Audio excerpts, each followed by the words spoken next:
Je m'appelle Lilia Rowan West. J'ai 29 ans. La nuit où ma vie s'est divisée en un « avant » et un « après » avait une odeur de peinture à l'huile, de vin bon marché et de ce parfum métallique léger, typique des nerfs à vif. Dans la galerie, tout le monde ne remarquait que les deux premières. Je ne m'attendais pas à une parade. Je n'espérais ni ballon, ni banderole, ni ces pancartes criardes sur lesquelles on écrit « On est fier de toi », avec du ruban adhésif. Je m'étais répété pendant des semaines que je n'étais plus assez puéril pour attendre ce genre de choses. Tout ce que je voulais, vraiment, tout ce que j'avais toujours voulu, c'était qu'il soit là. C'était ma première véritable exposition, pas une présentation d'étudiante entassée dans un couloir d'université ou un stand éphémère dans un festival où les gens sirotent du vin blanc dans des gobelets en plastique en faisant semblant de s'intéresser à votre travail tout en cherchant quelqu'un de plus intéressant à qui parler. Non, c'était différent. C'était de vrais murs. Des murs blancs, hauts et immaculés qui ne portaient que mon nom. La galerie était autrefois un entrepôt dans le quartier industriel de Lyon. Maintenant, ce n'était que du béton poli, des poutres apparentes et des rangées de lumière suspendues comme des lunes de métal. Le titre de mon exposition, Fragments de silence, flottait en vinyle noir impeccable au-dessus de mon nom, Lilia West. J'avais imaginé ce titre un an avant même de commencer la série. Mon travail explorait ces choses silencieuses que les gens ne disent jamais. La façon dont le doute s'installe dans une pièce comme de la fumée. La façon dont les gens deviennent muets précisément quand vous avez le plus besoin de leur voix. J'avais envoyé les invitations 6 semaines à l'avance, puis j'avais relancé 3 fois, appels, SMS, messages. 2 week-ends avant, j'étais allée chez mes parents et j'avais posé un carton d'invitation imprimé sur leur table de cuisine. C'est une grande expo, avais-je dit, en forçant ma voix à paraître décontractée. Ma première vraie. Ma mère avait hoché la tête comme si elle m'écoutait, sans même jeter un coup d'œil au carton. C'est bien, ma chérie, avait-elle répondu en remuant une casserole. Mon père n'avait même pas levé les yeux de son téléphone.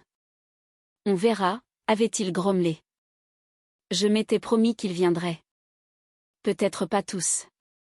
Peut-être pas dès l'ouverture, mais il viendrait. Mes parents, mon frère aîné et sa femme, mon jeune frère et son petit garçon, ma sœur, quelqu'un. À 18h45, la galerie a commencé à bourdonner de monde. Jessie et Marc, mes cousins du Nord, ont été les premiers à franchir la porte. Ils sentaient la cigarette et l'eau de toilette de pharmacie, et ils m'ont serré dans leurs bras comme s'ils comprenaient exactement tout le poids que je portais sous ma robe noire. « Tu as réussi, Lil », a murmuré Jessie à mon oreille. « Tu le fais vraiment. » Mes anciens camarades de l'école des beaux-arts ont suivi. Des gens que je n'avais pas vus depuis des années, mais qui se souvenaient de la fille discrète qui peignait pendant ses pauses déjeuner. Ils ont complimenté les couleurs, les textures, les noms des pièces. Ils utilisaient des mots comme « évocateur » et « brut ». Et même s'ils testaient ces mots, cela faisait du bien.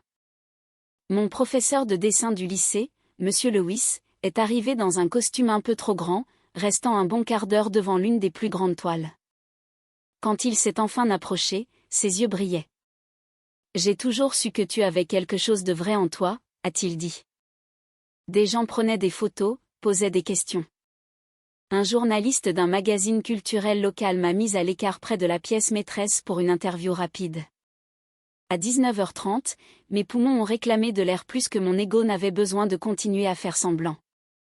Je me suis glissée par la porte de derrière dans la ruelle. L'air frais de la nuit a frappé mes joues échauffées. Mon téléphone a vibré dans mon sac. Une bouffée d'espoir m'a envahi. Peut-être un SMS. Peut-être mon père bloqué dans les bouchons. C'était une notification Instagram. J'ai cliqué. La story de ma sœur s'est chargée. La fumée d'un barbecue. Mon père en train de griller des saucisses dans le jardin de mon enfance. Une musique entraînante jouée à fond sur une vieille enceinte. Une table pliante couverte de salades, de plateaux en carton. Mon jeune frère lançant un ballon de rugby à son fils. Des rires. Personne ne m'avait parlé de ça. Pas une seule fois. Je suis restée là, dans ma plus belle robe, dans une ruelle poussiéreuse, derrière la soirée la plus importante de ma vie, à regarder ma famille faire la fête à laquelle je n'avais pas été invitée. Ils savaient tous que j'étais là, à moitié dans la lumière, au milieu d'inconnus qui, eux, avaient choisi de passer leur soirée avec moi. J'ai attendu les larmes, la rage, quelque chose d'assez dramatique pour égaler la douleur dans ma poitrine. Rien n'est venu, juste une sorte d'engourdissement, comme si mon cœur avait été plongé dans la glace. J'ai rangé mon téléphone et je suis retournée à l'intérieur. Le reste de la soirée est passé dans un flou total. À 21h12, le dernier invité est parti. La porte de la galerie s'est refermée avec un déclic doux, plus assourdissant que tout le reste. Le silence qui a suivi était plus lourd que la foule. Lilia, a dit la voix de Maya, la propriétaire de la galerie, derrière moi. Je me suis retournée. Elle tenait une enveloppe Kraft ordinaire. Son expression était indéchiffrable. Elle s'est approchée et m'a glissé l'enveloppe dans les mains. Ta vie est sur le point de changer, a-t-elle murmuré. 6 mots, aucune explication. Elle m'a pressé les doigts et est partie, me laissant là avec cette enveloppe qui, soudain, pesait bien plus lourd que du papier. Je ne l'ai pas ouverte tout de suite. Quand je suis enfin rentrée chez moi vers 22h30, j'ai jeté mes clés sur le comptoir et branché mon téléphone. L'écran s'est allumé. 71 appels manqués, la plupart venant de mes parents, des messages vocaux qui brillaient sur l'écran comme des braises. Mon pouce a hésité sur le bouton lecture, puis j'ai posé le téléphone face contre le comptoir. J'ai glissé mon doigt sous le rabat de l'enveloppe. Ce qui se trouvait à l'intérieur allait tout changer. C'était un contrat de représentation à l'année, un espace dédié, des expositions personnelles prévues pour les 2 prochaines années, une couverture presse, un accès aux collectionneurs établis, et des prévisions financières qui m'ont donné le vertige. En bas de la dernière page, une note de Maya, « Tu n'es pas seulement douée, Lilia. Tu es authentique. Montrons-leur. » Je n'ai pas hésité. Je n'ai pas cherché à savoir si cela contrarierait quelqu'un. J'ai pris un stylo et j'ai signé. À la seconde où ma plume a quitté la page, j'ai senti quelque chose se refermer en moi. Ce n'était pas dramatique, juste la fermeture définitive d'une porte que je maintenais ouverte par habitude. J'ai posé le contrat sur ma table de chevet et j'ai finalement pris mon téléphone. 71 appels manqués. Je n'ai écouté aucun message vocal. Je savais déjà ce qu'il dirait. Quelques variations de « on a oublié ». On ne pensait pas que c'était important. Arrête ton cinéma. J'ai retourné le téléphone et je suis sortie de l'appartement. La ville était étrangement silencieuse à minuit. J'ai marché jusqu'à mon atelier, un grand espace froid au-dessus d'un garage, qui sent la térébenthine, le café et les vieux pneus. C'est le seul endroit qui m'a toujours appartenu. J'ai saisi une toile fraîche, sans esquisse ni plan.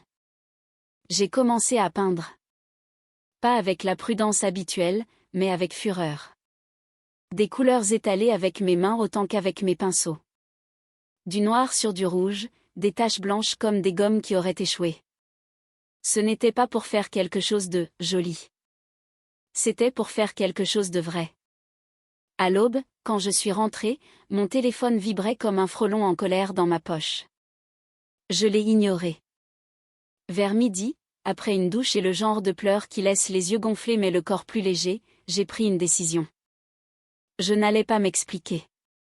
Plus jamais. Cet après-midi-là, j'ai ouvert Instagram et j'ai posté une photo de la veille. Une photo prise par mon cousin Jesse, où l'on me voyait en plein rire, l'air heureuse, sans aucune gêne. La légende était une liste de noms. Merci à Jesse et Marc d'avoir été les premiers à franchir la porte. Merci à Monsieur Lewis d'avoir vu quelque chose en moi. Merci à ceux qui sont venus, qui ont posé des questions, qui m'ont vu. Je n'ai pas mentionné ma famille. 2 heures plus tard, Jessie m'a envoyé une capture d'écran d'un échange avec ma mère. Elle vient de m'appeler, a écrit Jessie, demandant qui était là, ce qui s'était vendu. Elle avait l'air d'avoir pleuré. Je crois qu'ils ont enfin réalisé qu'ils avaient fait une erreur. Mon père a laissé un message vocal ce soir-là. Je ne l'ai pas écouté, mais mon téléphone l'a transcrit. On ne pensait pas que c'était une grosse affaire, disait-il. On avait promis d'organiser ce barbecue. Si on avait su que tu prenais ça au sérieux, on aurait trouvé du temps. Comme si les années passées à peindre dans leur garage froid ne comptaient pas. Comme si tout cela n'avait été qu'un passe-temps jusqu'à ce qu'une galerie dise le contraire.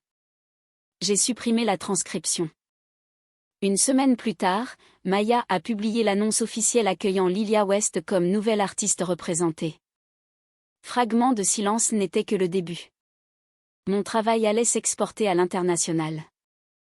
Mon nom était en tête d'affiche. C'est là que mon activité a vraiment décollé.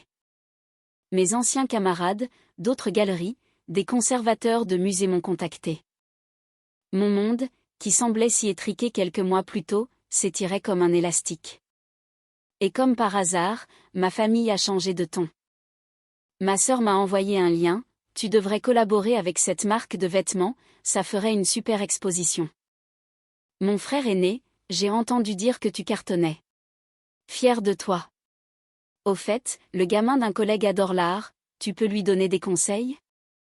Ma mère a envoyé un long message incohérent sur sa fierté, sur le fait qu'elle avait toujours su que je trouverais ma voie, que la soirée barbecue était un malentendu. Elle demandait quand je passerais dîner. Je n'ai pas répondu. Non pas par punition, mais parce que, pour la première fois de ma vie, j'ai réalisé que leur approbation n'était plus une monnaie dont j'avais besoin. Il y avait des gens qui avaient cru en moi quand je n'avais rien à leur offrir. C'est à eux que je devais quelque chose. J'ai ouvert mon application bancaire et j'ai envoyé une partie de mes premières ventes à Jessie et Marc. En description, pour l'essence, les babysitting et pour avoir toujours été présent. Puis, j'ai écrit une vraie lettre à Monsieur Lewis, sur du papier, pour lui dire que sa foi avait agrandi mon monde quand il semblait encore si petit. Quelques semaines plus tard, ma mère s'est présentée à mon atelier sans prévenir. Elle tenait un plat cuisiné comme un cadeau de paix. C'est l'odeur qui m'a brisée. Pas le plat, mais son parfum.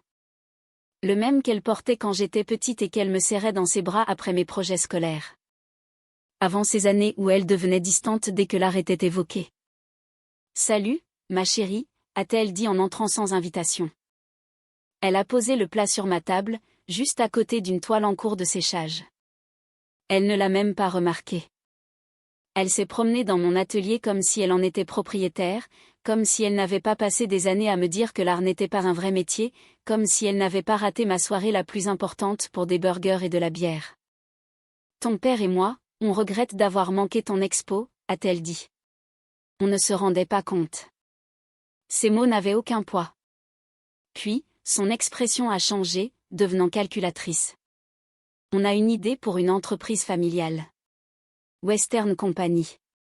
Un magasin de créateurs locaux, durables, une devanture qui représente qui nous sommes. Tu serais le cœur de tout ça. Ton art pourrait être l'encre. Elle attendait que je sois reconnaissante. On a juste besoin d'un petit investissement de départ, 10 ou 15 000 euros. Et bien sûr, ta permission d'utiliser ton nom. Je l'ai fixé. Ne pas parler était la chose la plus sage à faire. Après un long silence pesant, elle est partie. Quand la porte s'est refermée, j'ai transféré sa proposition par mail à Maya. 10 minutes plus tard, Maya m'a appelé, « Tu veux gérer ça ? Ou je m'en occupe ? » Occupe-t'en, ai-je répondu. 2 jours plus tard, ma famille recevait une mise en demeure. Ils avaient l'interdiction d'utiliser mon nom, mon image ou mon travail pour toute entreprise commerciale. Ma sœur a envoyé un message vocal furieux, « Tu es cruel. La célébrité te monte à la tête. Tu agis comme si tu n'avais pas été élevé par cette famille. » Mon père a laissé un message, « Tu devrais avoir honte de tourner le dos au tien. N'oublie pas, tu as juste eu de la chance.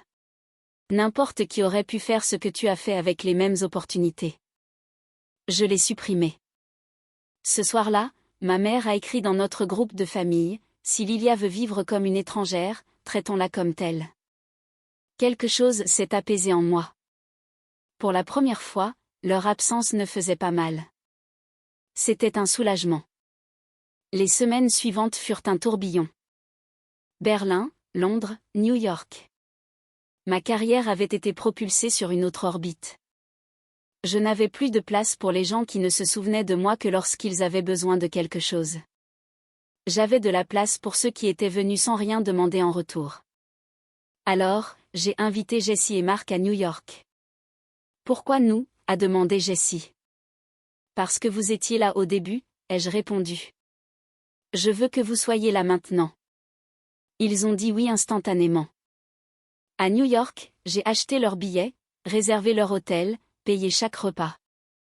Au dîner, à Brooklyn, je leur ai remis une enveloppe, des parts de propriété sur une série de tirages en édition limitée. Un revenu réel, à vie. Une part de ma réussite. Lilia, a murmuré Mark, les yeux brillants, pourquoi nous? Parce que vous vous êtes déplacés, ai-je dit. Nous avons porté un toast à la famille. Celle qu'on choisit, celle qu'on mérite. Partie 4. Le moment où l'avion a touché le sol à New York, j'ai senti quelque chose changer. Une tension dans ma poitrine, le sentiment que quelque chose d'inévitable arrivait. La galerie était bondée, les invités étaient élégants. Les points rouges indiquant les ventes se multipliaient. Et puis, au milieu du bruit, une présence. Mon père. Il se tenait contre le mur du fond, à l'écart. Pas de verre à la main, pas de sourire poli. Il ne faisait pas semblant de s'intégrer. Il regardait juste. Il me regardait, il regardait mon nom imprimé en lettres noires audacieuses au-dessus de l'installation centrale. Pendant un instant, les années se sont effacées. Le son de la musique de ce barbecue tourbillonnait avec le tintement des verres autour de nous. Il a croisé mon regard une seconde, puis il a fait demi-tour et est sorti par la porte latérale. Sans un mot. Parti. Comme avant, partant au moment précis où il aurait dû rester. Le lendemain matin, Maya m'a tendu une enveloppe. Quelqu'un l'a déposée à l'accueil pour toi. À l'intérieur, une vieille photo. J'avais peut-être 14 ans, je tenais mon tout premier tableau dans notre jardin.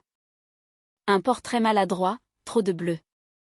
Derrière moi, ma mère riait, mais pas de moi, de quelque chose hors champ. Mon père était en plein appel téléphonique, le dos à moitié tourné. Mes frères et sœurs n'étaient même pas là.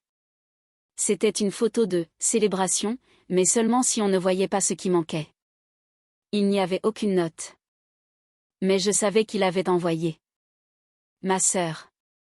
Utilisant toujours la nostalgie comme une arme. Mais cette fois, la photo ne m'a pas retenue. Elle m'a libérée, car elle confirmait ce que j'avais fini par accepter, il ne m'avait pas oublié. Il ne m'avait tout simplement jamais vu. Pas alors, pas maintenant. Ce soir-là, j'ai pris une décision. Pas par vengeance, ni par amertume. Par article une ultime exposition. Pas pour les critiques, pas pour les collectionneurs, mais pour la poignée de personnes qui comptaient. Pour les fantômes que j'avais portés. L'événement a eu lieu 6 semaines plus tard, dans un loft converti près de Santa Fe. Pas de tapis rouge, juste des lumières chaudes, un plancher de bois, et une seule toile drapée dans un tissu noir. La liste des invités était courte, Jessie, Mark, Monsieur Lewis, Maya, quelques amis chers. J'ai saisi le coin du tissu et j'ai tiré. Le souffle de la salle s'est coupé. C'était là. Le jardin de ma famille. Le barbecue, les chaises pliantes, la fumée, les gobelets rouges. Ma mère riant de quelque chose hors cadre. Mon père appuyé contre la rampe, un verre à la main, mes frères et sœurs en pleine conversation. Tout le monde là, tout le monde ensemble, tout le monde sauf moi. Mais dans le tableau, j'existais en tant qu'ombre. Une silhouette pâle derrière la clôture en bois, observant à travers les lattes, inaperçue, non invitée, à qui personne ne manque. Et juste à côté de l'ombre, peinte si légèrement qu'il fallait plisser les yeux pour la voir, se trouvait une seconde figure, un enfant, à moitié formé, à moitié présent, à moitié souvenu. La fille que j'étais. Celle qui attendait qu'il vienne. Celle qui a appris qu'il ne viendrait pas. Personne n'a posé de questions, mais tout le monde a compris. La pièce s'est remplie d'un silence plus épais que le chagrin. Un silence qui chantait. Quand la nuit s'est terminée, Maya a éteint les lumières. Lilia, a-t-elle murmuré, c'est la chose la plus courageuse que tu aies jamais peinte. Je n'ai pas répondu. Je n'en avais pas besoin. Avant de fermer, j'ai jeté un œil au livre d'or. Une seule nouvelle entrée. Écrite d'une main serrée et familière pour la fille qui voyait tout, je suis désolée de ne pas l'avoir fait. Aucune signature. Il n'en fallait pas. À travers la fenêtre du loft, j'ai aperçu une silhouette marchant dans la rue calme. Un homme seul, les épaules légèrement voûtées. Et derrière lui, traînant juste un peu, une autre silhouette, plus petite, calquant ses pas. Aucun des deux ne s'est retourné. Je n'ai pas suivi. J'ai simplement éteint la dernière lumière, fermé la porte derrière moi et j'ai avancé dans la nuit, vers la vie que j'avais construite, vers ce silence qui ne me faisait plus peur. Vers un monde où je n'avais plus besoin d'être vue pour exister.